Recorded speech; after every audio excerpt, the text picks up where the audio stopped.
며느리에게 깜짝 선물을 준비하다가 가방 안에서 10억짜리 비밀을 발견했습니다. 아무도 모르는 오피스텔 새 채. 그 순간 저는 알았습니다. 뭔가 크게 잘못되어 가고 있다는 것을요. 사연 시작하기 전에 구독과 좋아요 부탁드립니다. 오늘도 찾아주신 고마운 분들께 행복이 가득하시길 바랍니다. 저는 올해 일은 박영숙이라고 합니다. 서울 강남에서 물류회사를 운영하고 있어요. 아니, 정확히 말하면 운영했다고 해야겠네요. 지금은 아들에게 경영을 맡기고 뒤에서 조용히 지켜보고 있습니다. 남편이 일찍 세상을 떠난 후 저 혼자 30년간 강성물산을 키웠어요. 처음엔 작은 운송 사무실이었는데 지금은 직원이 100명이 넘는 회사가 되었습니다. 쉽지 않은 세월이었지만 아들 하나 잘 키우고 회사도 안정시켰으니 후회는 없어요. 3년 전이었습니다. 아들 준호가 여자를 데려왔어요. 서지혜라는 이름의 32살 여자였죠. 아들보다 10살이나 어렸습니다. 첫인상은 강렬했어요. 너무 예뻤습니다. 아니, 예쁘다는 말로는 부족했어요. 화려했고 우아했고 완벽했습니다. 마치 잡지에서 걸어 나온 것 같았죠. 어머님, 처음 뵙겠습니다. 서지혜라고 합니다. 며느리가 허리를 굽혀 인사했습니다. 목소리도 부드러웠고 말투도 단정했어요. 옷차림도 깔끔했고 매너도 완벽했습니다. 그런데 이상했어요. 너무 완벽해서 오히려 이상했습니다. 여우 같다. 그게 제 첫 직감이었어요. 설명할 수 없는 불편함이 가슴 한쪽에 자리 잡았습니다. 하지만 아들을 보는 순간 그 생각을 지웠어요. 준호가 그렇게 행복해 보인 적이 없었거든요. 42살까지 혼자 살던 아들이었습니다. 회사 일만 하느라 연애 한번 제대로 못 해봤어요. 그런 아들이 지혜를 바라보는 눈빛은 정말 순수했습니다. 사랑에 빠진 소년 같았어요. 내 직감이 틀렸을 수도 있어. 아들이 행복하다면 그걸로 됐지. 저는 제 의심을 묻어버렸습니다. 아들이 선택한 사람이니까요. 결혼식은 소박하게 치렀어요. 며느리 친정은 규모가 작았고 저희도 조용히 하고 싶었으니까요. 신혼살림은 저희 집에서 함께 차렸습니다. 큰 집이라 같이 살아도 불편하지 않았어요. 처음 1년은 괜찮았습니다. 며느리는 예의 바르고 조용했어요. 아침마다 제 방 문을 두드리며 인사했고 식사 준비도 잘했습니다. 어머님, 아침 드세요. 고맙구나. 짧은 대화였지만 나쁘지 않았어요. 며느리는 명품을 좋아했습니다. 가방도, 옷도, 구두도 전부 유명 브랜드였어요. 처음엔 조금 과하다 싶었지만 그 정도는 괜찮다고 생각했습니다. 저만 검소하게 사는 거였죠.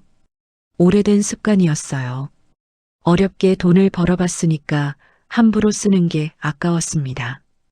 2년째 되던 해부터 뭔가 이상했습니다. 며느리가 자주 외출하기 시작했어요. 어머님, 친구 만나러 다녀올게요. 매주 수요일 오후면 어김없이 나갔습니다. 저녁 늦게 돌아오곤 했어요. 새 물건을 들고요. 이번엔 또 뭘 샀니? 친구들이랑 쇼핑했어요. 며느리가 웃으며 대답했지만 그 웃음이 왠지 거짓말 같았습니다. 그리고 이번 주였습니다. 며느리 생일이 일주일 앞으로 다가왔어요. 준호가 출장 중이라 깜짝 선물을 준비하기 좋은 타이밍이었죠. 뭘 좋아할까? 저는 백화점에 갔습니다. 명품 매장을 돌아다니며 며느리가 좋아할 만한 걸 찾았어요. 샤넬 가방이 눈에 들어왔습니다.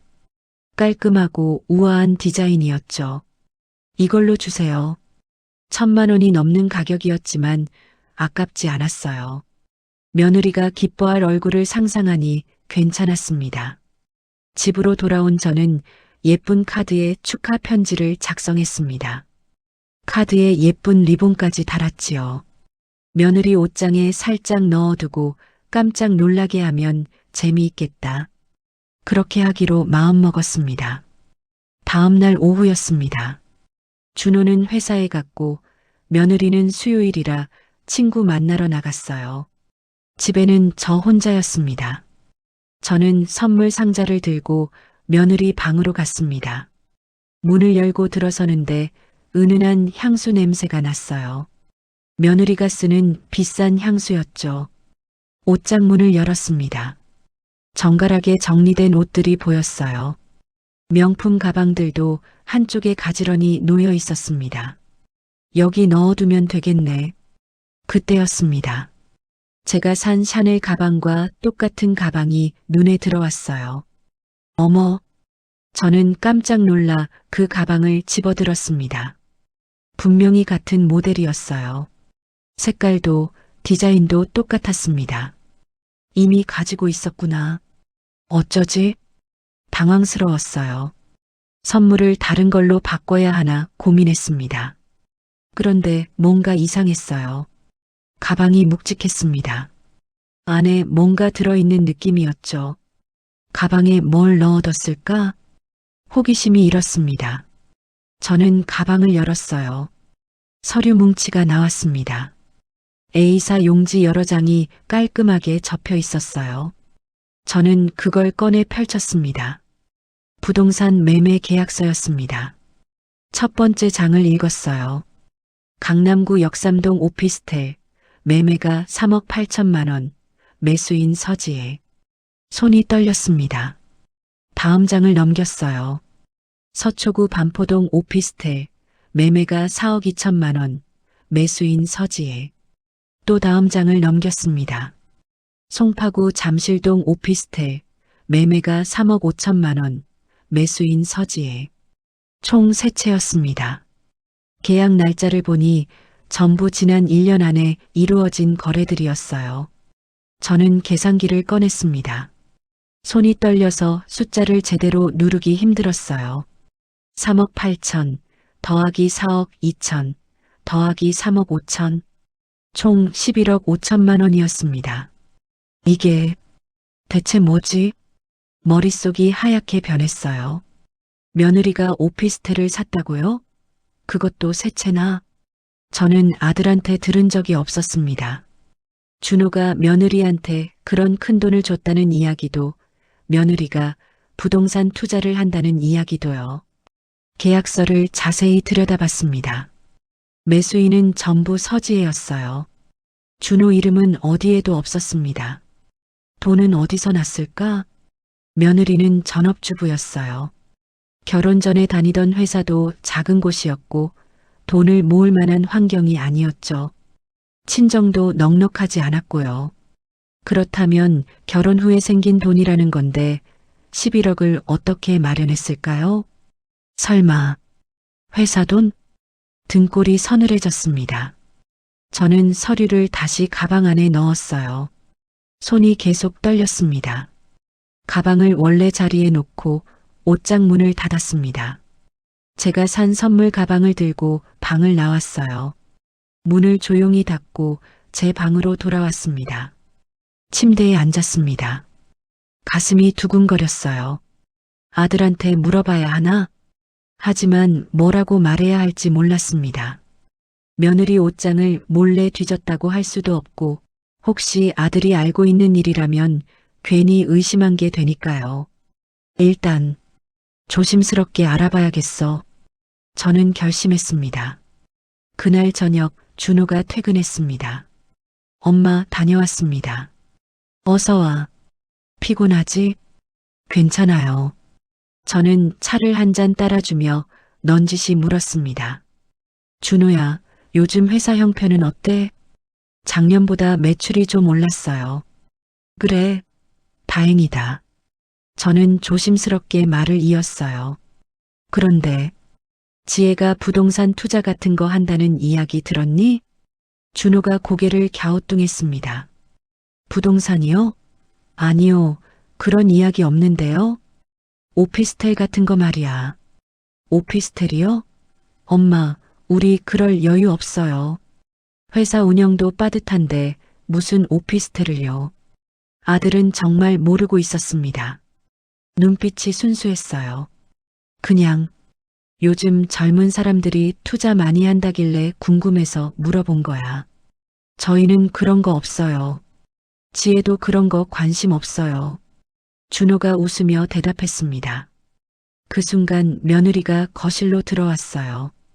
어머님, 준호 씨, 저녁 준비됐어요. 우아한 미소를 지으며 식탁을 가리켰습니다. 완벽한 며느리의 모습이었어요. 저는 며느리를 바라봤습니다.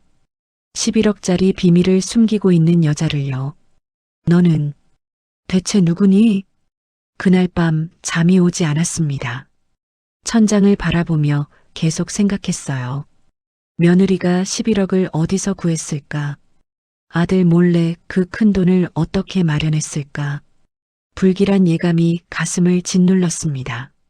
뭔가 크게 잘못되어 가고 있어. 저는 눈을 감았습니다. 하지만 잠은 오지 않았어요. 며느리의 우아한 미소가 자꾸만 떠올랐습니다. 그 완벽한 가면 뒤에 숨겨진 진짜 얼굴이 궁금했어요. 새벽 3시가 넘어서야 겨우 잠이 들었습니다. 불안한 꿈을 꾸었어요. 며칠이 지났습니다. 저는 평소처럼 지냈어요. 아무것도 모르는 척 했습니다. 하지만 며느리를 보는 시선이 달라졌죠. 아침 식사 시간이었습니다. 어머님, 식사하세요. 며느리가 국그릇을 제 앞에 놓으며 공손하게 인사했습니다. 미소를 지은 채였어요. 고맙구나. 저는 짧게 대답했습니다. 며느리를 바라봤어요. 오늘도 명품을 걸치고 있었습니다. 샤넬 재킷에 에르메스 팔찌, 저 옷들도 회사 돈으로 산 거겠지. 며느리는 태연했습니다. 제 눈치를 전혀 살피지 않았어요. 완벽한 며느리 연기를 계속하고 있었죠. 아들 준호가 넥타이를 매며 거실로 나왔습니다. 잘 먹겠습니다. 맛있게 드세요. 며느리가 다정하게 대답했어요. 준호를 바라보는 눈빛은 사랑스러워 보였습니다. 저것도 연기일까? 밥을 먹으면서도 계속 생각했어요. 11억을 어디서 구했는지, 아들은 정말 모르는 건지, 며느리의 진짜 목적이 뭔지요. 아들이 출근하고 며느리가 설거지를 했습니다. 저는 거실 소파에 앉아 며느리를 지켜봤어요. 오늘은 수요일이 아니니까 집에 있겠지. 그런데 며느리가 설거지를 끝내더니 방으로 들어갔습니다. 30분쯤 지나 다시 나왔을 때는 완벽하게 화장을 하고 명품 가방을 들고 있었어요. 어머님, 친구 만나러 다녀올게요. 오늘도 나가니? 네, 오랜만에 만나는 친구라서요. 며느리가 환하게 웃었습니다.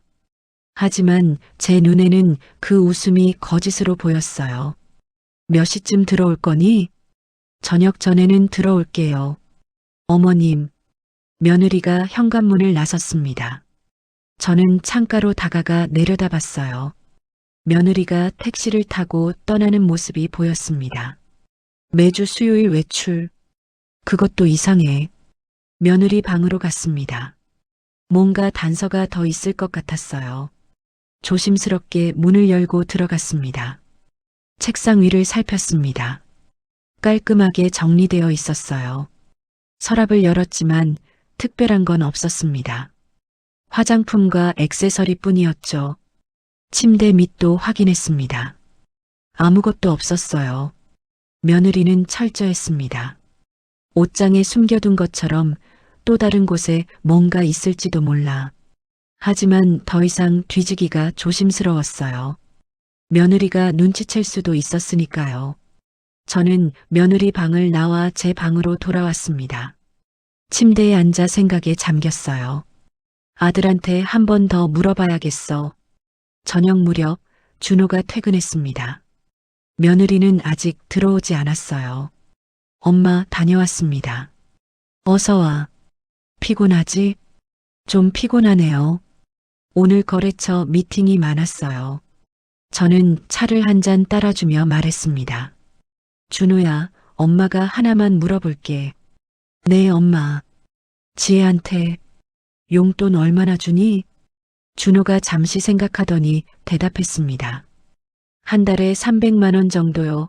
생활비 따로 주고 개인 용돈으로 그 정도 줘요. 300만 원.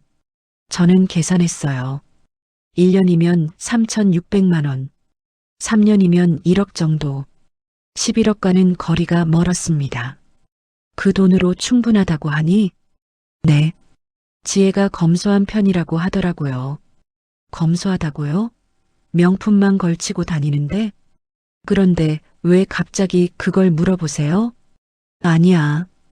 그냥 며느리가 불편하지 않게 해주고 싶어서. 저는 웃으며 얼버무렸습니다. 그때 며느리가 돌아왔어요. 손에는 쇼핑백 2개를 들고 있었습니다.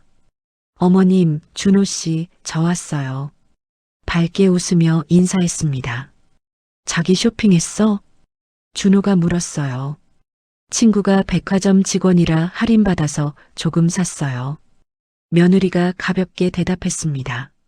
하지만 저는 그 쇼핑백에서 명품 브랜드 로고를 봤어요. 백화점 직원 할인으로 살 수 있는 물건들이 아니었습니다. 또 거짓말이구나. 며칠이 더 지났습니다. 어느 날 오후였어요. 준호가 출장을 간다며 짐을 쌌습니다. 엄마, 이틀 다녀올게요. 부산 거래처 점검하러 가요. 조심해서 다녀와.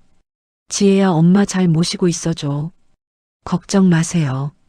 다녀오세요. 며느리가 현관까지 배웅했습니다. 준호가 떠나자 며느리도 곧 외출했어요. 집에 혼자 남은 저는 준호 방으로 갔습니다. 책상 위에 서류들이 쌓여 있었어요. 회사 관련 문서들이었죠. 서류를 하나씩 넘기다가 멈췄습니다. 법인카드 사용 명세서가 눈에 들어왔어요. 저는 그걸 집어들고 자세히 읽었습니다. 한 달 지출 내역만 봐도 2천만 원이 넘었습니다. 전부 사용자 이름에 서지혜라고 적혀 있었어요. 손이 떨렸습니다. 다음 달 명세서를 꺼냈어요. 10월도 똑같았습니다. 아니, 더 심했어요. 한 달에 3천만 원이 넘게 쓰였더군요. 접대비라고 했지? 저는 30년간 회사를 운영했습니다. 접대비가 이런 식으로 쓰이지 않는다는 걸 너무 잘 알았어요. 샤넬, 루이비통, 에르메스가 무슨 접대비인가요? 이건 명백한 개인 지출이었습니다. 며느리가 회사 법인카드로 명품을 사고 있었던 거예요. 저는 더 과거 명세서를 찾았습니다. 서랍을 열어 파일을 꺼냈어요. 지난 1년간의 법인카드 사용 내역이 전부 있었습니다. 계산기를 꺼내 하나하나 더했습니다. 며느리 이름으로 된 지출만 골라서요. 총액은 충격적이었습니다. 10억 3천만 원. 1년 동안 며느리가 회사 법인카드로 쓴 돈이 7억이 넘었어요. 그 돈으로 오피스텔을 샀구나. 모든 퍼즐이 맞춰졌습니다. 며느리는 회사 법인카드로 명품을 사서 되팔아 현금화했어요.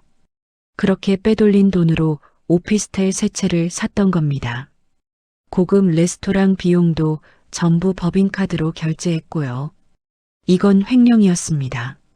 명백한 범죄였어요. 더 큰 문제는 법인카드 명의가 아들 준호라는 점이었습니다. 며느리가 아들 이름으로 횡령하고 있었던 거예요. 만약 이게 드러나면 준호가 책임을 져야 해. 등골이 서늘해졌습니다. 며느리는 아들을 이용하고 있었어요. 아니, 아들을 함정에 빠뜨리고 있었습니다. 저는 명세서를 사진으로 찍었습니다. 휴대폰으로 한 장 한 장 기록했어요. 증거가 필요했으니까요. 그리고 원래 자리에 다시 놓았습니다. 거실로 돌아온 저는 소파에 앉았습니다. 머릿속이 복잡했어요. 아들한테 말해야 하나? 하지만 준호는 며느리를 믿고 있었어요. 갑자기 이런 이야기를 하면 받아들일까요? 아니야. 더 확실한 증거가 필요해. 저는 결심했습니다. 며느리를 제대로 조사해야겠다고요. 그날 저녁 며느리가 집에 돌아왔습니다. 어머님, 저녁 준비할게요. 환하게 웃으며 부엌으로 들어갔어요. 완벽한 며느리의 모습이었습니다. 저는 며느리를 바라봤습니다. 너는 대체 무슨 생각을 하고 있니? 며느리가 저를 돌아봤어요. 눈이 마주쳤습니다. 어머님, 왜 그렇게 보세요? 며느리가 웃으며 물었습니다. 아니야. 그냥. 저는 시선을 돌렸어요. 며느리는 다시 요리를 시작했습니다. 칼로 채소를 써는 소리가 들렸어요. 저는 며느리의 뒷모습을 바라봤습니다. 11억을 빼냈어. 그것도 내 아들 명의로. 분노가 치밀어 올랐지만 꾹 참았습니다. 지금은 아닌 것 같았어요. 더 확실하게, 더 완벽하게 증거를 모아야 했습니다. 그날 밤 저는 오랜 친구에게 전화를 걸었습니다. 김 변호사였어요. 저희 회사 고문 변호사이자 30년 지기 친구였죠. 영숙 씨 웬일이에요? 이 밤에. 미안해. 급한 일이 생겨서. 무슨 일인데요? 저는 조심스럽게 말했습니다. 며느리를 조사해야 할 것 같아. 며느리를요? 무슨 일이에요? 저는 오늘 발견한 것들을 이야기했습니다. 오피스텔 계약서, 법인카드 횡령, 모든 걸요. 김 변호사는 한참을 침묵하더니 말했습니다. 영숙 씨, 이건 심각한 문제예요. 일단 며느리 신상부터 제대로 조사해 봐야겠어요. 그래 줄 수 있어? 당연하죠.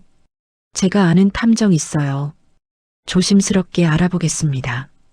고마워. 전화를 끊었습니다. 창밖을 바라봤어요. 어두운 밤하늘에 별이 하나도 보이지 않았습니다. 며느리, 너의 정체가 뭐니? 불길한 예감이 점점 커져갔습니다. 일주일 동안 저는 평소처럼 지냈습니다. 며느리 앞에서는 아무것도 모르는 척했어요. 하지만 마음은 계속 불안했습니다. 탐정이 뭘 발견할까? 매일 휴대폰만 들여다봤어요. 김 변호사한테서 연락이 올까 봐요. 며느리는 여전히 완벽했습니다. 아침마다 식사를 준비하고 공손하게 인사했어요. 어머님, 식사하세요. 고맙구나. 짧은 대화를 나눴지만 저는 며느리를 볼 때마다 불편했습니다. 저 우아한 모습 뒤에 뭐가 숨어 있을까? 수요일이 왔습니다. 며느리가 또 외출 준비를 했어요. 어머님, 친구 만나러 다녀올게요. 조심해서 다녀와. 며느리가 나간 후 저는 창가에서 지켜봤습니다. 며느리가 택시를 타고 떠났어요. 저 친구라는 사람이 누군지 곧 알게 되겠지. 그날 오후 김 변호사한테서 전화가 왔습니다. 영숙 씨, 저예요. 어떻게 됐어? 일단 만나서 이야기해요. 전화로 하기엔 좀 그래요. 그렇게 심각해? 네. 지금 시간 괜찮으세요? 저는 집 근처 카페로 나갔습니다. 김 변호사가 이미 와 있었어요. 테이블 위에는 두꺼운 서류 봉투가 놓여 있었습니다. 영숙 씨, 앉으세요. 김 변호사가 심각한 표정으로 말했습니다. 뭘 발견했어? 저는 조급하게 물었어요. 김 변호사가 봉투를 열었습니다. 사진 여러 장이 나왔어요. 첫 번째 사진을 봤습니다. 며느리가 어떤 남자와 함께 걷고 있었어요. 손을 잡고 있었습니다. 이 남자가 누구야? 강민수, 35세, 무직이에요. 김 변호사가 다음 사진을 보여줬습니다. 며느리와 그 남자가 호텔 로비로 들어가는 장면이었어요. 가슴이 철렁했습니다. 호텔에? 네. 매주 수요일마다 같은 호텔에 가요. 3시간 정도 있다가 나옵니다. 다음 사진은 더 충격적이었습니다. 며느리가 그 남자와 키스하는 장면이었어요. 호텔 주차장에서 찍은 것 같았습니다. 손이 떨렸습니다. 언제부터 만났어? 김 변호사가 보고서를 꺼냈습니다. 이게 더 충격적이에요. 영숙 씨, 보고서를 펼쳤어요. 제 눈이 커졌습니다. 15년? 네. 며느리가 18살 때부터 이 남자와 만났어요. 저는 계산했습니다. 며느리 나이가 지금 32살. 18살 때부터면 정말 15년이었어요. 그럼 결혼 전부터? 훨씬 전부터예요. 아니, 결혼하고도 계속 만나온 거죠. 김 변호사가 다른 서류를 꺼냈습니다. 그런데 더 심각한 게 있어요. 뭔데? 며느리 신상 조회를 했는데요. 학력 조회가 안 되더라고요. 무슨 말이야? 며느리가 서울대 경영학과 나왔다고 했죠? 저는 고개를 끄덕였어요. 준호한테 들었던 이야기였습니다. 졸업생 명단에 서지혜라는 이름이 없어요. 그럼 위조예요. 졸업장도 성적표도 전부 가짜입니다. 머릿속이 하얗게 변했습니다. 김 변호사가 말을 이었어요. 탐정이 며느리 과거를 좀 더 파봤는데요. 18살 때부터 25살까지 강남 쪽 고급 룸살롱에서 일했대요. 룸살롱? 네. 호스티스였어요. 그곳에서 강민수를 만났고요. 저는 눈을 감았습니다. 숨이 막혔어요. 그러니까 교양 있다는 것도 명문대 나왔다는 것도 전부 거짓이에요. 룸살롱에서 부자 손님들 상대하면서 배운 거예요. 말투, 매너, 취향 같은 거요. 김 변호사가 또 다른 사진을 보여줬습니다. 며느리가 담배를 피우고 있었어요. 짙은 화장에 노출이 심한 옷을 입고 있었습니다. 크게 웃으며 술잔을 들고 있었죠. 제가 아는 우아한 며느리의 모습이 아니었어요. 이게 진짜 모습이구나. 네. 탐정이 며느리 옛날 동료들한테 물어봤대요. 연기를 정말 잘했대요. 부자들 흉내 내는 걸 취미처럼 했다고요. 저는 사진을 한 장 한 장 넘겼습니다.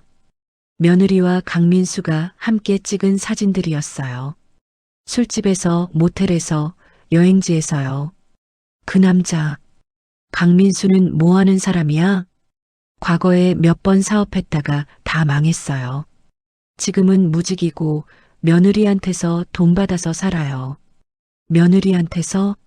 네. 며느리가 횡령한 돈을 그 남자한테 주고 있어요. 더 이상 들을 수 없었습니다.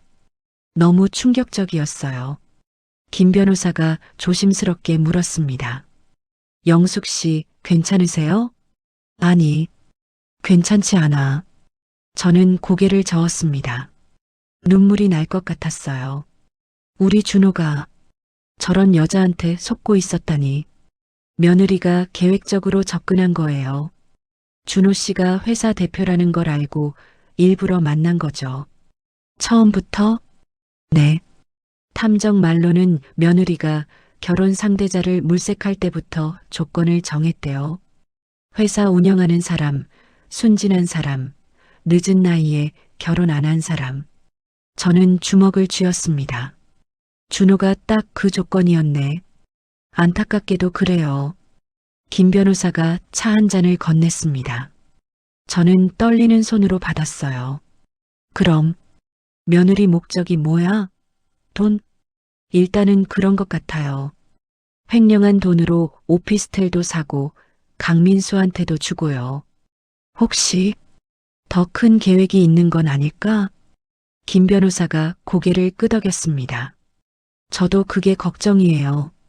탐정한테 며느리 동향을 계속 감시하라고 했어요. 특히 강민수와 무슨 대화를 나누는지요. 도청도 할 수 있어? 불법이긴 한데 영숙 씨 아들 지키려면 어쩔 수 없어요. 조심스럽게 해보겠습니다. 저는 사진들을 다시 봤습니다. 며느리의 두 얼굴이 너무 달랐어요.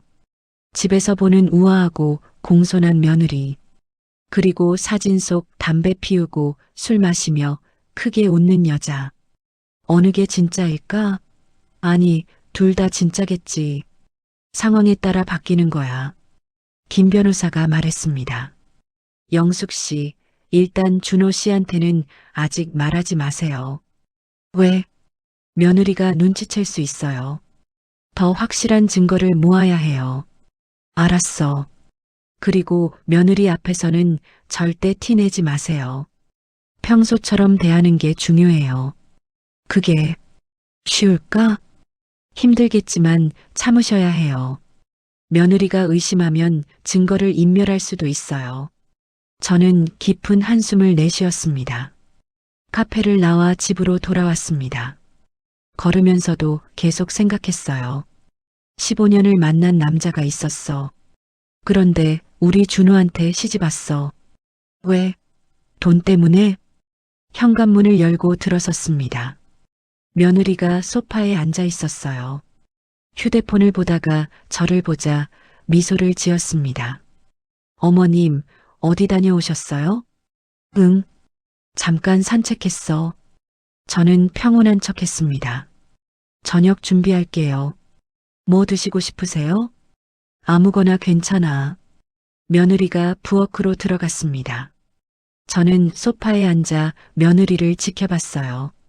요리하는 모습이 우아했습니다. 칼질도 능숙했고 움직임도 세련되어 보였어요. 전부 연기구나. 룸살롱에서 배운 거. 며느리가 돌아봤습니다. 어머님, 왜 그렇게 보세요? 놀랐습니다. 저도 모르게 너무 빤히 쳐다봤나 봐요. 아니야. 그냥 요리 잘한다 싶어서. 감사합니다. 며느리가 다시 웃었습니다. 완벽한 미소였어요. 저는 시선을 돌렸습니다. 가슴이 답답했어요. 어떻게 저렇게 태어날 수 있지? 오늘도 그 남자를 만나고 왔을 텐데. 저녁 시간이었습니다. 준호가 퇴근했어요. 엄마 다녀왔습니다. 어서 와. 준호가 며느리를 봤습니다. 자기야, 오늘 뭐 했어? 친구 만나고 쇼핑 좀 했어요. 며느리가 자연스럽게 거짓말했습니다.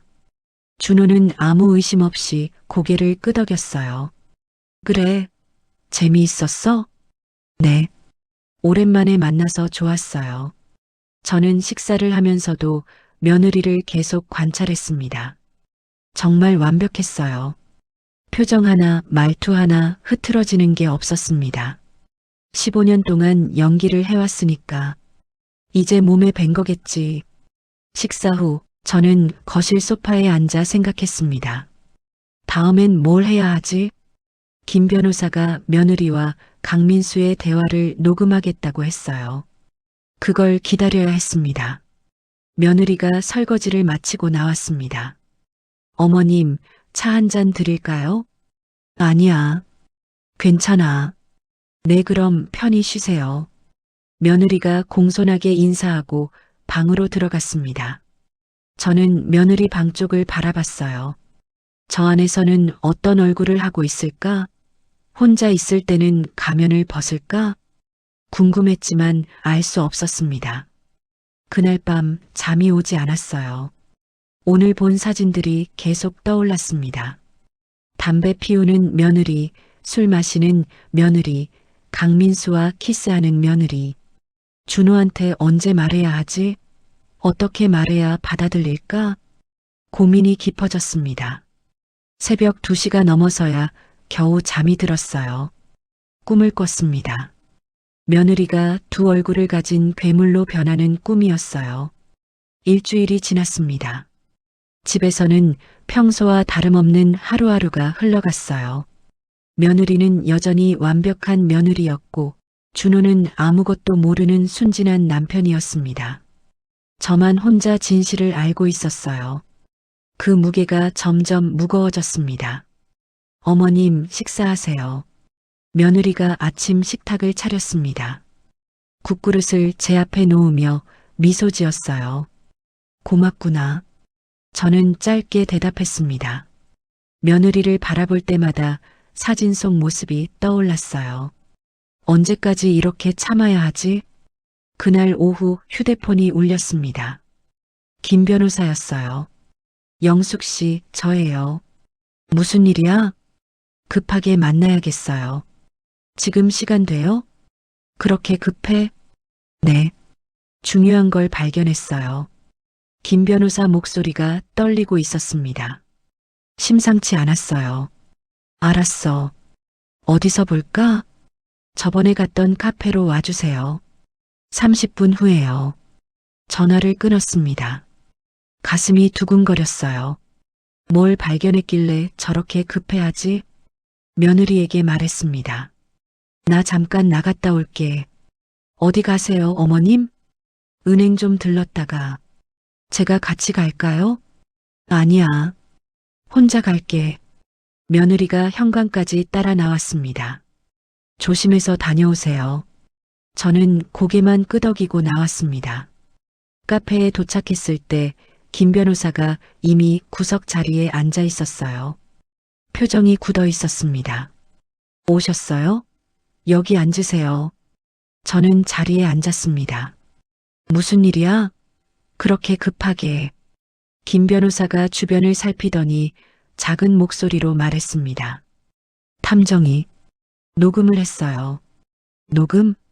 며느리랑 강민수 대화요. 김 변호사가 가방에서 작은 녹음기를 꺼냈습니다. 이걸 들어보세요. 각오하시고요. 녹음기를 테이블에 놓고 재생 버튼을 눌렀습니다. 잡음이 들리더니 여자 목소리가 들렸어요. 며느리였습니다. 민수야, 이제 거의 다 왔어. 한 10억은 빼낸 것 같아. 남자 목소리가 들렸습니다. 강민수였죠. 10억? 대단한데. 그 정도면 됐어. 이제 이혼하고 나와. 며느리가 웃었습니다. 잠깐만. 생각이 좀 바뀌었어. 뭐가? 이 회사? 생각보다 훨씬 큰 것 같아. 얼마나? 건물만 세 채야. 강남에. 내가 서류 좀 뒤져봤는데 회사 자산이 수백억은 될 거야. 강민수가 놀란 목소리로 말했습니다. 수백억? 진짜? 응. 남편 바보같이 생겼어도 회사는 장난 아니더라. 며느리 목소리에 흥분이 묻어났어요. 그럼 더 많이 빼내. 그게 아니라 며느리가 잠시 말을 멈췄습니다. 이혼하면 절반밖에 못 받잖아. 제 손이 떨리기 시작했습니다. 그래서 강민수가 물었어요. 며느리가 낮은 목소리로 말했습니다. 차라리 죽여버리면 전부 내 거잖아. 순간 숨이 멎는 것 같았습니다. 뭐, 미쳤어? 살인을? 강민수도 놀란 것 같았어요. 배짱 없으면 가만히 있어. 난 이미 계획 다 세웠어. 야, 진짜로 할 거야? 왜 안 돼? 사고사로 만들면 되지. 교통사고든 추락사고든. 며느리 목소리는 차갑고 태연했습니다. 그래도 민수야, 우리 15년 만났잖아. 이제 제대로 살고 싶어. 수백억 있으면 평생 놀고 먹을 수 있어. 강민수가 한참 침묵했습니다. 언제 할 건데? 좀 더 준비하고 완벽하게 해야지. 의심받으면 안 되니까. 보험은? 당연히 가입시켰지. 남편 명의로 10억짜리. 수혜자 나로. 며느리가 낄낄 웃었습니다. 계산 빠르네. 당연하지. 난 준비성이 철저하거든. 녹음이 끝났습니다. 저는 멍하니 앉아 있었어요. 손이 계속 떨렸습니다. 영숙 씨, 김 변호사가 제 어깨를 잡았습니다. 준호를 죽이려고 해. 제 목소리가 떨렸어요. 네. 그것도 계획적으로요. 언제부터 이런 생각을 한 거야? 녹음 날짜가 사흘 전이에요. 최근에 회사 규모를 제대로 파악한 것 같아요. 김 변호사가 녹음기를 가방에 넣으며 말했습니다. 처음 계획은 횡령하고 이혼하는 거였던 것 같아요. 그런데 회사가 생각보다 크다는 걸 알고 계획을 바꾼 거죠. 보험까지 가입시켰다고? 네. 확인해 봤어요. 3개월 전에 준호 씨 명의로 10억짜리 종신보험 가입됐더라고요. 수혜자는 며느리예요. 저는 눈을 감았습니다. 온몸에 힘이 빠졌어요. 영숙 씨, 이제 경찰에 신고해야 해요. 경찰에? 네, 이건 살인 예비 음모죄에 해당해요. 횡령도 있고요. 증거가 충분해? 녹음 파일, 법인카드 사용 내역, 오피스텔 계약서, 호텔 출입 기록. 충분해요. 김 변호사가 단호하게 말했습니다. 준호한테는 당연히 알려야죠. 더 이상 숨길 수 없어요. 며느리가 언제 실행에 옮길지 모르잖아요. 저는 고개를 끄덕였습니다. 그런데 어떻게 말해야 하지? 준호가 받아들일까? 힘들겠지만 진실을 알아야 해요. 목숨이 달린 문제예요. 맞는 말이었습니다. 오늘 저녁에 준호 부르세요. 그리고 이 녹음 파일 들려주세요. 제가 같이 있을게요. 고마워. 카페를 나왔습니다. 하늘이 유난히 어두웠어요. 곧 비가 올 것 같았습니다. 준호 얼굴을 어떻게 봐야 하지? 내가 사랑하는 여자가 너를 죽이려 한다고 말해야 하는데. 집으로 걸어가는 내내 눈물이 났습니다. 집에 도착했습니다. 현관문을 열고 들어서니 며느리가 소파에 앉아 있었어요. 어머님 다녀오셨어요? 밝게 웃으며 인사했습니다. 응. 저는 며느리를 바라봤습니다. 너는 내 아들을 죽이려는 여자구나. 며느리가 고개를 갸우뚱했어요. 어머님 안색이 안 좋으세요. 괜찮으세요? 피곤해서 그래. 좀 쉬어야겠다. 제 방으로 들어갔습니다. 문을 닫고 침대에 앉았어요. 녹음 파일 속 며느리 목소리가 계속 들렸습니다. 차라리 죽여버리면 전부 내 거잖아. 차갑고 잔인한 목소리였어요. 저는 휴대폰을 꺼내 준호에게 문자를 보냈습니다. 오늘 저녁 일찍 들어와. 엄마가 할 말이 있어. 곧 답장이 왔어요. 네, 엄마 6시쯤 들어갈게요. 무슨 일이세요? 집에 와서 이야기하자. 저는 휴대폰을 내려놓았습니다. 시계를 봤어요. 오후 3시. 3시간 후면 준호가 올 거예요. 그리고 제 아들의 인생이 완전히 바뀔 거였습니다. 저녁 6시가 되었습니다. 준호가 퇴근했어요. 엄마 왔어요. 무슨 일이세요? 준호가 걱정스러운 얼굴로 물었습니다. 며느리가 현관으로 나왔어요. 준호 씨, 어서 와요. 무슨 일 있어요? 엄마가 급하게 오라고 해서. 저는 준호를 봤습니다. 준호야, 서재로 가자. 너한테 보여줄 게 있어. 뭔데요? 가서 이야기하자. 며느리가 끼어들었습니다. 어머님, 저도. 아니야. 준호하고만 이야기할 거야. 며느리 표정이 순간 굳었습니다. 하지만 곧 미소를 지었어요. 네, 알겠어요. 준호와 함께 서재로 들어갔습니다. 문을 닫았어요. 엄마, 대체 무슨 일이에요? 준호가 불안한 표정으로 물었습니다. 저는 깊게 숨을 들이쉬었습니다. 준호야, 엄마가 할 말이 있어. 충격적일 거야. 하지만 꼭 들어야 해. 엄마, 왜 그러세요? 무서워요. 제 눈에서 눈물이 흘렀습니다. 내 아내가 너를 죽이려고 해. 준호가 멍하니 저를 바라봤습니다. 엄마, 무슨 말씀이세요? 목소리가 떨렸어요. 지혜가 나를 죽이려고 한다고요? 그래. 녹음 파일이 있어. 저는 휴대폰을 꺼냈습니다. 김 변호사가 보내준 파일을 재생했어요. 며느리 목소리가 흘러나왔습니다. 차라리 죽여버리면 전부 내 거잖아. 준호의 얼굴이 하얗게 질렸습니다. 녹음이 끝났습니다. 서재는 조용했어요. 준호가 고개를 저었습니다.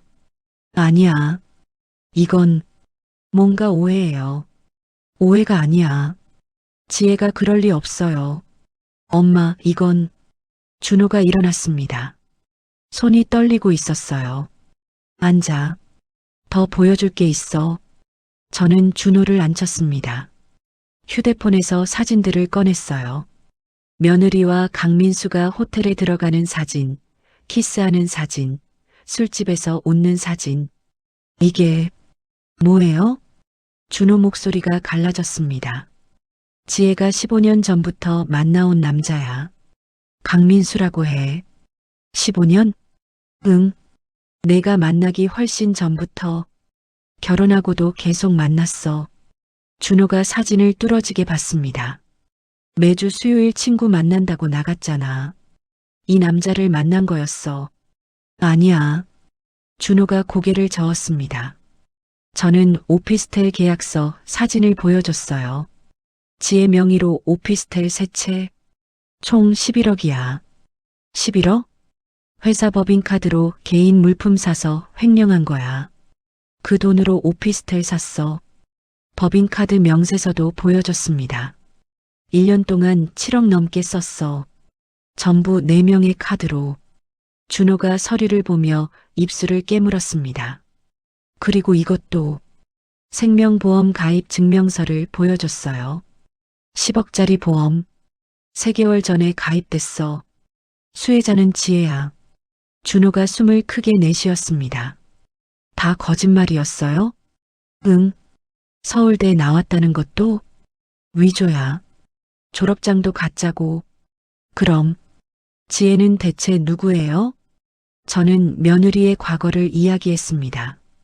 18살 때부터 룸살롱에서 일했다는 것, 부자들을 관찰하며 연기를 배웠다는 것, 모든 게 계획적이었다는 것. 준호가 한참을 말없이 앉아 있었어요. 얼마나 시간이 흘렀을까요? 노크 소리가 들렸습니다. 준호 씨, 어머님 괜찮으세요? 며느리 목소리였어요. 준호가 깜짝 놀라 저를 봤습니다. 저는 손가락을 입에 댔어요. 괜찮아. 잠깐 이야기 중이야. 제가 대답했습니다. 오래 계시길래 걱정돼서요. 저녁 준비했어요. 알았어. 곧 나갈게. 며느리 발소리가 멀어졌습니다. 준호가 낮은 목소리로 물었어요. 엄마, 이제 어떻게 해요? 경찰에 신고해야지. 증거가 충분해요? 김 변호사가 그러는데 충분하대. 근데 저는 잠시 생각했습니다. 더 확실하게 잡고 싶어? 어떻게요? 지혜가 더 많은 돈을 빼내게 하는 거야. 그 과정을 전부 기록하고. 어떻게요? 김 변호사님이 방법을 알려줬어. 내가 연기를 해야 해. 연기요? 응. 지혜한테 회사가 큰 사업을 앞두고 있다고 해. 투자금이 많이 필요하다고. 그러면요? 지혜가 더 많은 돈을 빼낼 거야. 기회라고 생각할 테니까. 저는 김 변호사한테 들은 계획을 설명했습니다. 며칠 후에 집에서 모임을 한다고 해. 사업 확장건으로 중요한 사람들이 온다고. 그래서요? 지혜가 완전히 속을 거야. 그날까지 더 많은 돈을 빼낼 거고 우리는 그걸 전부 기록해. 그리고요? 그날 오는 사람들은 사업 파트너가 아니야. 경찰이야. 준호가 숨을 들이켰습니다. 그 자리에서 체포하는 거예요. 모든 증거를 보여주면서. 지혜가 받아들일까요? 처음엔 부정할 거야. 하지만 증거가 압도적이면 무너질 거야. 저는 준호를 봤습니다. 할 수 있겠니? 준호가 고개를 끄덕였습니다. 해야죠. 이대로는 정말 죽을 수도 있으니까. 그럼 내일부터 시작하자. 네, 엄마. 평소처럼 행동해야 해. 지혜를 의심한다는 티 절대 내면 안 돼. 알겠습니다. 그리고 사업 확장 이야기를 조금씩 흘려. 지혜가 관심 갖게. 우리는 작전을 더 자세히 짰습니다. 일주일 후 토요일을 목표일로 정했어요. 준호야, 힘들지? 네. 근데 해야죠. 지혜 앞에서 평소처럼 대할 수 있겠어? 준호가 잠시 침묵했습니다. 모르겠어요. 근데 해야죠. 우리는 서재 문을 열고 나왔습니다. 며느리가 식탁에 음식을 차려놓고 기다리고 있었어요. 어머님, 준호 씨 식사하세요. 환하게 웃으며 말했습니다. 준호가 굳은 표정으로 며느리를 봤어요. 며느리가 고개를 갸우뚱했습니다. 준호 씨, 왜 그래요? 안색이 안 좋아요. 아니야. 회사 일로 좀 복잡해서. 준호가 거짓말했습니다. 무슨 일인데요? 사업 확장건 있잖아. 투자 유치가 생각보다 복잡해. 며느리 눈이 반짝였습니다. 사업 확장이요? 큰 건가요? 응, 꽤 큰 프로젝트야. 준호가 자연스럽게 말했어요. 연기였지만 훌륭했습니다. 얼마나 큰데요? 투자금만 50억 정도 필요해. 며느리가 놀란 척했습니다. 50억이나요? 대단한데요. 잘 되면 회사 규모가 2배로 커질 거야. 며느리가 미소를 지었습니다. 준호 씨 대단해요. 꼭 성공하세요. 저는 며느리를 지켜봤어요. 눈빛이 달라졌습니다. 탐욕이 보였어요. 물렸구나. 식사 내내 며느리는 사업 이야기를 계속 물었습니다. 준호가 적당히 대답했어요. 며칠 후에 집에서 투자자들 모임할 거야. 집에서요? 응. 중요한 사람들이라 편한 분위기에서 만나고 싶어서. 며느리가 고개를 끄덕였습니다. 제가 음식 준비 완벽하게 할게요. 고마워, 자기야. 준호가 미소 지었습니다. 하지만 그 눈빛은 차가웠어요. 며느리는 눈치채지 못했습니다. 식사 후 며느리가 방으로 들어갔어요. 저와 준호는 거실에 남았습니다. 잘했어, 준호야. 엄마, 이게 맞는 건가요? 그래. 이렇게라도 해야 너를 지킬 수 있어. 준호가 며느리 방을 바라봤습니다. 저 안에서 뭘 하고 있을까요? 아마 강민수한테 연락하고 있을걸. 돈 더 빼내라고. 그럴 거야. 며느리 방에서 희미하게 전화 통화하는 소리가 들렸어요. 다음 날부터 준호는 매일 사업 이야기를 했습니다. 투자 규모가 크다고, 성공하면 회사가 엄청 커진다고요. 며느리는 점점 흥분했습니다. 법인카드 사용도 늘어났어요. 김 변호사가 매일 보고했습니다. 이틀 동안 며느리가 3천만 원 더 썼어요. 기록했어? 전부요. 영수증도 확보했어요. 일주일이 흘렀습니다. 토요일 오후 약속한 날이 왔어요. 며느리는 아침부터 집안을 청소하고 음식을 준비했습니다. 준호 씨, 몇 시에 손님 오세요? 3시쯤. 알겠어요. 완벽하게 준비할게요. 며느리가 신나 보였어요. 큰 사업이 성공하면 더 많은 돈을 빼낼 수 있다고 생각했겠죠. 오후 2시 50분 초인종이 울렸습니다. 며느리가 현관으로 뛰어갔어요. 제가 열게요. 문을 열었습니다. 그런데 들어온 사람들은 투자자가 아니었어요. 경찰이었습니다. 며느리가 문 앞에서 굳어 있었습니다. 경찰 2명이 들어왔어요. 뒤이어 김 변호사도 따라 들어왔습니다. 저기, 무슨 일이세요? 며느리가 당황한 목소리로 물었습니다. 하지만 곧 표정을 정리했어요. 혹시 잘못 찾아오신 거 아니에요? 당황한 듯 웃으며 말했습니다. 경찰이 며느리를 봤어요. 서지혜 씨 맞으시죠? 네, 맞는데요. 무슨 일로? 저는 거실로 걸어 나왔습니다.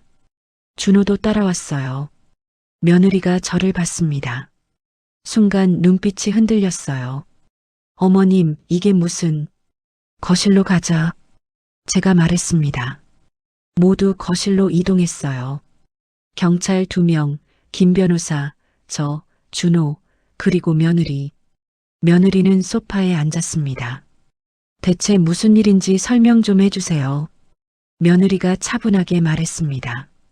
저는 테이블 위에 서류들을 놓았습니다. 법인카드 명세서, 오피스텔 계약서, 호텔 출입 기록. 며느리가 그것들을 봤어요. 얼굴이 조금 굳었지만 곧 미소를 지었습니다. 이게 뭐예요? 내가 횡령한 증거야. 제가 말했습니다. 며느리가 웃었어요. 어머님, 이게 무슨 오해이신 것 같은데요. 오해? 네. 제가 뭘 횡령했다는 거예요? 며느리가 서류를 집어들었습니다. 법인카드는 회사 업무용으로 쓴 거예요. 접대비도 있고요. 명품 가방이 접대비야? 저는 냉정하게 물었습니다. 거래처 선물용이에요. 어머님이 회사 일을 모르시니까. 며느리가 여유롭게 대답했어요. 그럼 오피스텔은? 그건 제 개인 투자예요. 제가 모은 돈으로 산 거고요. 11억을 어떻게 모았는데? 친정에서 받은 것도 있고 결혼 전에 저축한 것도 있어요. 며느리는 완벽했습니다. 표정 하나 흐트러지지 않았어요. 경찰이 끼어들었습니다. 서지혜 씨, 저희가 조사한 바로는 법인카드 개인 사용 금액이 1년간 7억이 넘습니다. 그건 오해예요. 전부 업무용이에요. 며느리가 고개를 저었습니다. 김 변호사가 노트북을 열었습니다. 그럼 이건 어떻게 설명하시겠어요? 화면에 호텔 CCTV 영상이 재생되기 시작했습니다. 며느리와 강민수가 함께 호텔 로비로 들어가는 장면이었어요. 며느리 얼굴이 굳었습니다. 이건 매주 수요일마다 이 남자를 만났죠. 강민수 35세. 김 변호사가 말했습니다. 며느리가 입술을 깨물었어요. 하지만 곧 웃었습니다. 그 사람은 제 친구예요. 호텔에서 친구랑 차 마시러 간 거예요. 뭐가 이상해요? 며느리가 당당하게 말했습니다. 준호가 입을 열었어요. 친구면 왜 나한테 말 안 했어? 준호 씨가 오해할까 봐요. 남자친구잖아요. 며느리가 준호를 봤습니다. 눈물까지 글썽였어요. 저를 의심하시는 거예요? 완벽한 피해자 연기였습니다. 저는 며느리를 바라봤어요. 지혜야, 이제 그만해. 어머님, 저는 정말 서울대 경영학과 나왔다고 했지? 제가 물었습니다. 며느리가 고개를 끄덕였어요. 네, 제가 졸업했어요. 증명해봐. 김 변호사가 서류를 꺼냈습니다. 서울대학교 경영학과 졸업생 명단입니다. 2015년 졸업생부터 2020년 졸업생까지 전부요. 며느리 얼굴이 하얗게 질렸습니다. 이 명단 어디에도 서지혜라는 이름이 없어요. 그건 며느리가 말을 더듬었습니다. 그리고 이건 위조된 졸업증명서 감정 결과입니다. 도장도 가짜, 서명도 가짜예요. 며느리가 주먹을 쥐었어요. 손이 떨리고 있었습니다. 저는 명문대 나온 사람이에요. 교양 있게 자란 사람이고요. 목소리가 높아졌습니다. 이렇게 의심받는 건 정말 모욕적이에요. 김 변호사가 다른 서류를 꺼냈습니다. 강남 청담동 고급 룸살롱 근무 기록입니다. 2011년부터 2018년까지 며느리가 벌떡 일어났어요. 이게 무슨 18살 때부터 25살까지 호스티스로 일하셨죠. 거기서 강민수를 만났고요. 며느리 눈빛이 변했습니다. 저는 그런 사람 아니에요. 소리쳤습니다. 바로 그때 김 변호사가 녹음기를 꺼냈습니다. 그럼 이건 뭐죠? 재생 버튼을 눌렀어요. 며느리 목소리가 흘러나왔습니다. 차라리 죽여버리면 전부 내 거잖아. 거실이 조용해졌습니다. 사고사로 만들면 되지. 교통사고든 추락사고든. 며느리가 녹음기를 노려봤어요. 10억짜리 보험도 가입시켰지. 수혜자나로. 녹음이 끝났습니다. 며느리 얼굴이 일그러졌습니다. 이건 조작이에요. 조작이 아니야. 내 목소리 맞잖아. 제가 말했습니다. 합성이에요. 요즘 기술 좋잖아요. 며느리가 소리쳤어요. 김 변호사가 노트북을 돌렸습니다. 그럼 이 영상도 합성인가요? 화면에 며느리와 강민수가 카페에서 대화하는 영상이 재생됐습니다. 음성까지 선명했어요. 회사가 수백억이야. 남편 죽이면 전부 내 거지. 며느리가 화면을 뚫어지게 봤습니다. 준호가 며느리를 바라봤어요. 지혜야, 정말이야? 목소리가 떨렸습니다. 며느리가 준호를 봤습니다. 그리고 다시 억지로 미소를 지으며 말했어요. 준호 씨, 저는 그런 사람이 아니에요. 눈물을 흘렸습니다. 제가 얼마나 정직하게 살아왔는데요. 저를 이렇게 모는 건. 하지만 김 변호사가 마지막 서류를 꺼냈습니다. 룸살롱 동료 증언입니다. 당신이 부자 손님들 흉내 내는 걸 취미로 했다고요. 말투, 매너, 취향까지 완벽하게 따라했다고 합니다. 며느리 얼굴에서 미소가 사라졌습니다. 그리고 강민수와 결혼 사기 계획을 세웠다는 증언도 있습니다. 며느리가 입술을 깨물었어요. 경찰이 일어났습니다. 서지혜 씨 횡령죄, 사기죄, 살인 예비 음모죄로 체포하겠습니다. 그 순간이었습니다. 며느리 얼굴이 완전히 바뀌었어요. 시발, 욕이 튀어나왔습니다. 이 늙은 년이. 며느리가 저를 노려봤어요. 눈빛이 독사 같았습니다. 내가 이렇게까지 연기하느라 얼마나 힘들었는데. 목소리가 완전히 달라졌어요. 거칠고 천박했습니다. 개그지 같은 집안에서 X 같은 아들이랑 살아주면 고마워할 것이지 나한테 무슨 짓이야. 며느리가 소리를 질렀습니다. 준호가 눈을 크게 떴어요. 믿을 수 없다는 표정이었습니다. 네가 뭔데 나한테 이래? 늙어서 되져야 할 게 어디서 나대? 며느리가 저를 가리키며 소리쳤어요. 서울대? 그딴 거 누가 믿어? 며느리가 비웃었습니다. 룸살롱에서 배운 게 진짜 대학보다 나아 XX더라. 니들은 뭐가 그렇게 대단한데? 완전히 다른 사람이었습니다. 교양?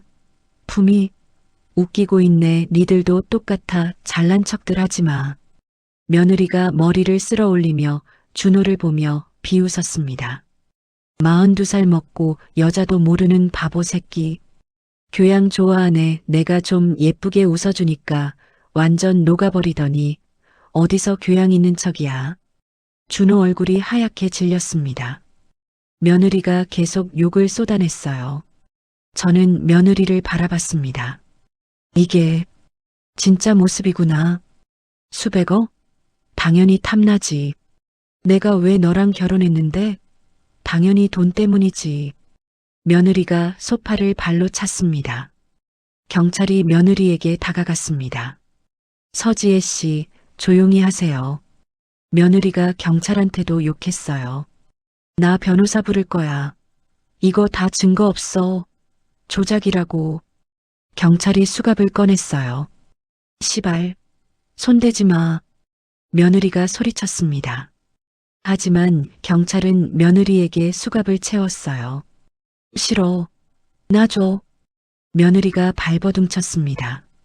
우리가 알던 그동안의 며느리의 모습은 온데간데 없었어요. 준호 씨, 준호 오빠, 나 사랑한다며. 갑자기 준호에게 매달리기 시작했습니다. 우리 잘 살았잖아. 이거 다 오해야. 제발. 또 연기를 시작했습니다. 눈물까지 흘렸어요. 하지만 준호는 고개를 돌렸습니다. 엑스발, 이 배신자 새끼. 며느리가 다시 욕을 퍼부었어요. 경찰이 며느리를 끌고 나갔습니다. 나라고. 변호사 불러줘. 현관문이 닫혔습니다. 며느리 목소리가 복도에서 점점 멀어졌어요. 거실이 조용해졌습니다. 준호가 소파에 주저앉았어요. 손으로 얼굴을 감쌌습니다. 저는 아들 옆에 앉았습니다. 준호야. 엄마. 준호가 떨리는 목소리로 말했습니다. 저 여자가 제 아내였어요? 그래. 저렇게 천박한 사람이었어요? 김 변호사가 조용히 말했습니다. 그게 진짜 모습이었어요. 준호 씨. 준호가 눈물을 흘렸습니다. 3년 동안 속았어요. 저도 눈물이 났어요. 아들을 안아줬습니다. 이제 끝났어. 너는 안전해. 엄마, 고마워요. 엄마가 아니었으면 우리는 한참을 안고 있었습니다. 김 변호사가 일어났어요. 저는 이만 가보겠습니다. 내일 경찰서에서 진술서 작성하셔야 해요. 알겠습니다. 준호가 고개를 끄덕였습니다. 김 변호사가 떠난 후 저와 준호만 남았어요. 며느리의 가면이 완전히 벗겨진 자리에 저와 아들 둘만이 있었죠. 준호가 방으로 들어갔습니다. 문 닫는 소리가 들렸어요. 저는 거실 소파에 앉아 창밖을 바라봤습니다. 이제 정말 끝났구나. 며느리의 진짜 모습이 계속 떠올랐어요. 욕설을 퍼붓던 모습, 준호를 모욕하던 모습. 한숨이 나왔습니다. 며칠이 지났습니다. 준호는 방에서 거의 나오지 않았어요. 식사도 거의 안 했습니다. 저는 걱정이 되었지만 시간이 필요하다는 걸 알았어요. 사흘째 되는 날 준호가 제 방으로 찾아왔습니다. 엄마, 이야기 좀 해도 될까요? 그래, 앉아. 준호가 침대 옆에 앉았습니다. 엄마, 사실은요. 준호가 입을 열었습니다. 저도 조금은 이상하다고 느꼈어요. 뭐가? 지혜가 가끔 실수할 때가 있었거든요. 말투라든지 행동이라든지. 준호가 고개를 숙였습니다. 근데 저는 목소리가 떨렸어요. 그걸 무시했어요. 왜냐면 인정하면 제가 틀렸다는 걸 인정해야 하니까요. 준호야, 42살까지 혼자 살다가 만난 예쁜 여자였는데 그게 실수였다는 걸 인정하기가 너무 싫었어요. 준호가 눈물을 흘렸습니다. 엄마가 처음부터 경고하셨잖아요. 여우 같다고. 근데 저는 엄마 말을 무시했어요. 저는 아들을 안아줬습니다. 제가 옳다고 믿고 싶었어요. 그래서 의심을 눈감아 버렸어요. 준호야, 사람은 누구나 자기가 옳다고 믿고 싶어 해. 특히 사랑하는 사람 앞에서는 더 그래. 하지만 저는 이제 내가 인정했잖아. 그게 용기야. 계속 부정하는 것보다 훨씬 나아. 준호가 한참을 울었습니다.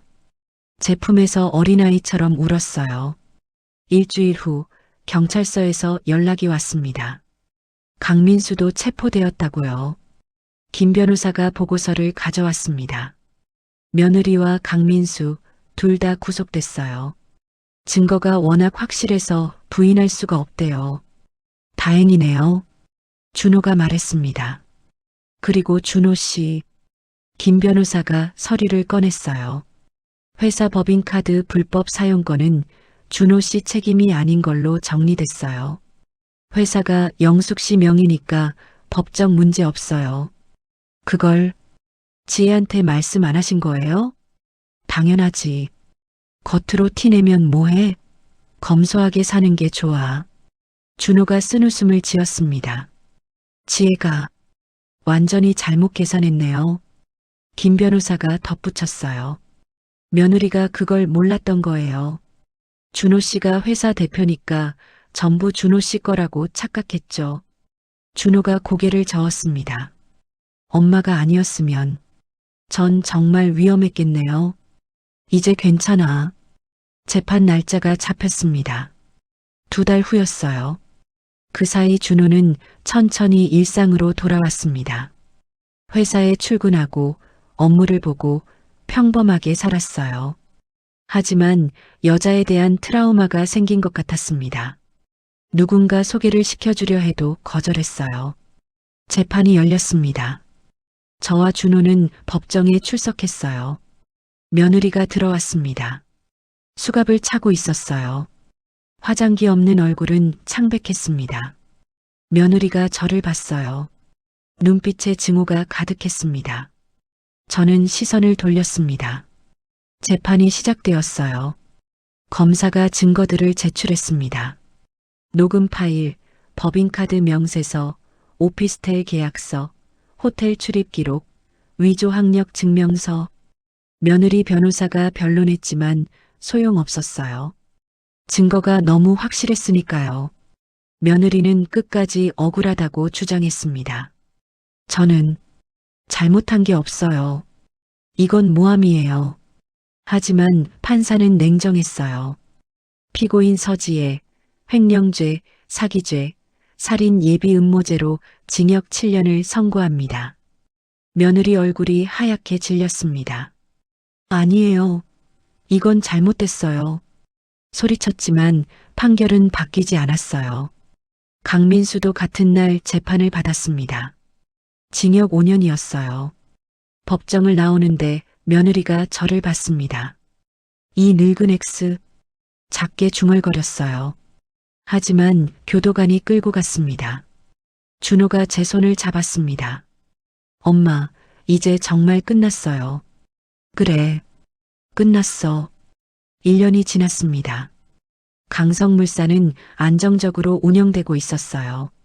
준호가 더 성실하게 일했습니다. 어느 날 저녁 준호와 함께 식사를 했습니다. 엄마, 요즘 회사 분위기 좋아요. 그래, 다행이다. 직원들도 열심히 하고 거래처 관계도 좋고요. 준호가 밝게 웃었습니다. 오랜만에 보는 진심 어린 웃음이었어요. 준호야. 네, 엄마. 이제 괜찮니? 준호가 잠시 생각하더니 대답했습니다. 네, 많이 좋아졌어요. 처음엔 정말 힘들었는데. 어떤 게 제일 힘들었어? 제 자신이 한심해서요. 어떻게 그렇게 쉽게 속을 수 있었나 싶어서. 준호가 쓴웃음을 지었어요. 근데 엄마 덕분에 깨달았어요. 뭘? 사람은 누구나 실수해요. 중요한 건 그걸 인정하고 배우는 거라는 걸요. 저는 고개를 끄덕였습니다. 잘 알았구나. 그리고 엄마. 응? 제가 왜 속았는지도 알 것 같아요. 왜? 너무 외로웠거든요. 42살까지 혼자 살면서 누군가 저를 사랑해준다는 게 너무 좋았어요. 준호가 솔직하게 말했습니다. 그래서 의심을 못한 거예요. 아니, 안 한 거죠. 의심하면 그 사랑이 사라질까 봐요. 준호야, 이제는 알아요. 진짜 사랑은 그런 게 아니라는 걸요. 저는 아들을 바라봤습니다. 많이 성숙해져 있었어요. 며칠 후 준호가 물었습니다. 엄마, 처음부터 의심하셨어요? 응. 너무 완벽해서 오히려 이상했어. 그런데 왜? 바로 말씀 안 하셨어요? 저는 잠시 생각했습니다. 내가 직접 선택한 사람이었으니까. 엄마 생각이 틀릴 수도 있다고 믿고 싶었어. 그래도 결국 엄마가 맞았네요. 어머니의 직감을 무시하면 안 돼. 준호가 웃었습니다. 다음엔 엄마 말 잘 들을게요. 다음? 언젠가 또 누군가를 만나게 되면요. 저는 아들을 봤습니다. 준호야, 진짜 좋은 사람은 화려하지 않아도 빛이 나는 법이야. 네. 다음에 누군가를 만나거든 평범한 날의 모습을 봐. 그게 진짜니까. 평범한 날의 모습이요? 응. 화장 안 한 얼굴, 편한 옷 입은 모습, 피곤할 때 어떻게 행동하는지. 그런 걸 봐야 해. 준호가 고개를 끄덕였습니다. 그리고 너무 완벽한 사람은 조심해. 사람은 원래 불완전한 거야. 완벽해 보이는 건 연기일 수도 있어. 알겠어요, 엄마. 급하게 생각하지 마. 천천히, 오래 지켜보고 결정해. 네.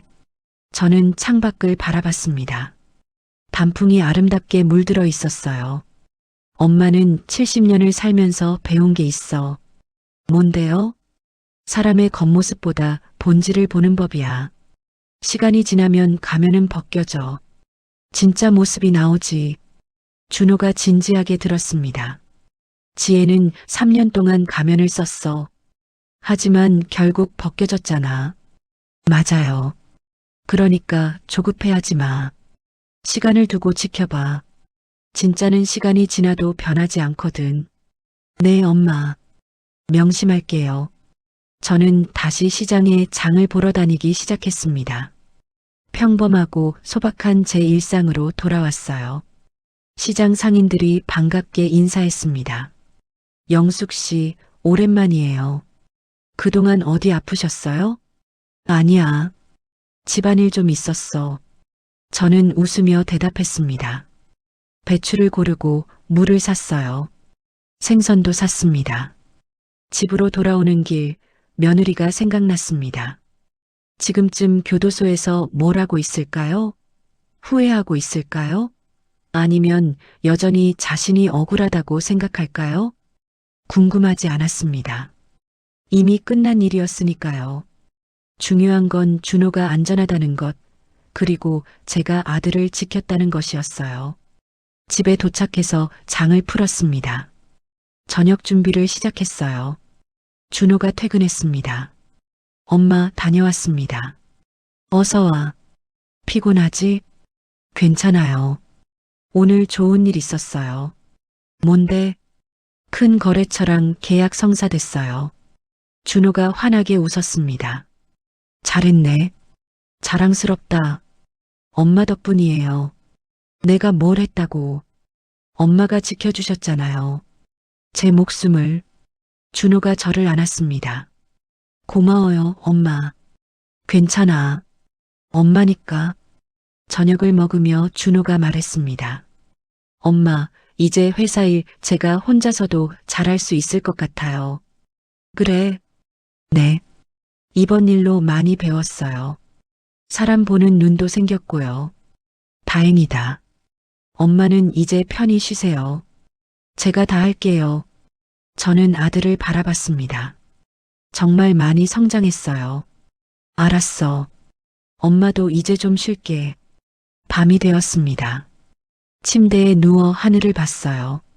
별이 반짝이고 있었습니다. 다 끝났어. 이제 평온하게 살 수 있어. 며느리의 우아한 가면 그 뒤에 숨은 천박한 진짜 모습이 떠올랐어요. 하지만 이제 그건 과거였습니다. 중요한 건 현재였어요. 아들이 안전하고 우리가 함께 있다는 것. 저는 눈을 감았습니다. 70년을 살면서 많은 일을 겪었지만 이번처럼 위험했던 적은 없었어요. 하지만 이겨냈습니다. 제 직감을 믿고 아들을 지켰어요. 앞으로도 그럴 거예요. 아들을 지키고 함께 살아갈 거예요. 평범하지만 진실한 삶을요. 가면이 아닌 진짜 모습으로요. 이 이야기가 마음에 남았다면 구독과 좋아요로 응원해 주세요. 여러분의 댓글 한 줄 한 줄이 다음 이야기를 만드는 큰 힘이 됩니다. 항상 들어주셔서 감사합니다. 늘 행복하세요.